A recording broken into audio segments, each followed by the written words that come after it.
Well, I suppose it starts with the fact that I'm a dairy farmer's son. Grew up in Bamboka, a little west of Bega. I guess truthfully found life on the farm pretty tough as a young boy growing up. By the time I got to 17-year-old, I decided that that wasn't the life for me, and I left. And I left to go to Sydney and joined the bank and began a career in banking that lasted almost a decade. And what brought me back was a bit of a tragedy in the fact that my father died. So I needed to come back and take responsibility for my family, and I literally left Sydney on a bus.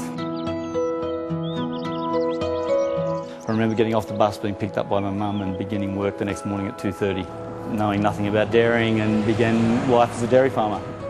I did indeed know more about money than milk, and I think that a lot of people sort of thought that and wondered how I would go on the farming side of things. And amongst other things, I discovered we had a few shares in a little cooperative called Bega Cheese, and thought I should maybe go along and find out what that was all about.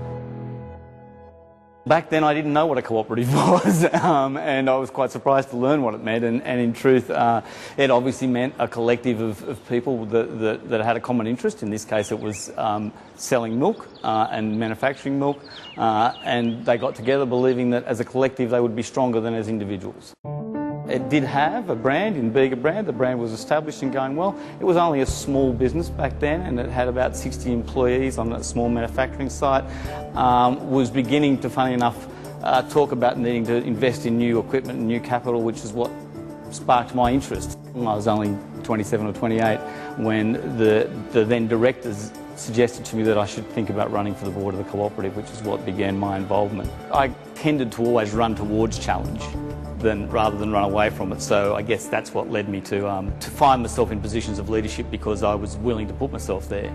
I wanted the dairy farm to be successful. I wanted it to be able to grow, and I wanted to actually have the life that would allow me to have free time, would allow my children to have options, whatever else. And I wanted that for not only myself, but I wanted it for the community that I operated in. And to me, my experience out of banking meant that you had to be relevant as a business. You had to have size, you had to have scale, you had to actually have a position that saw you very competitive in whatever field that you were operating in.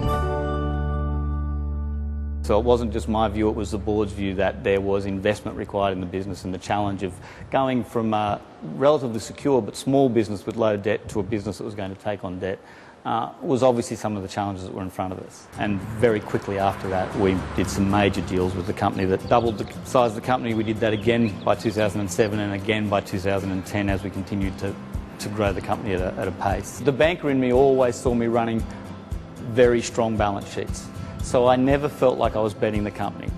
You've got to look forward and you've got to see where the opportunity is. The businesses that we run have a direct impact on their community, and you can see a community that's vibrant and investing and growing, and indeed small businesses excited to grow as they look to service this thing called Bega Cheese. You know, I actually think work should be fun. I think it should be exciting. I think you should be proud of what you do. I think you're really conscious of being a leader when you feel that heavy weight of responsibility and you feel it so personally. My style of leadership is one that says, I'm going to share with you my dream and my vision, and I'm not going to be embarrassed or afraid to share that with you. And if I share it with enough people and capture enough people's imagination, well then we can actually change a vision into a reality.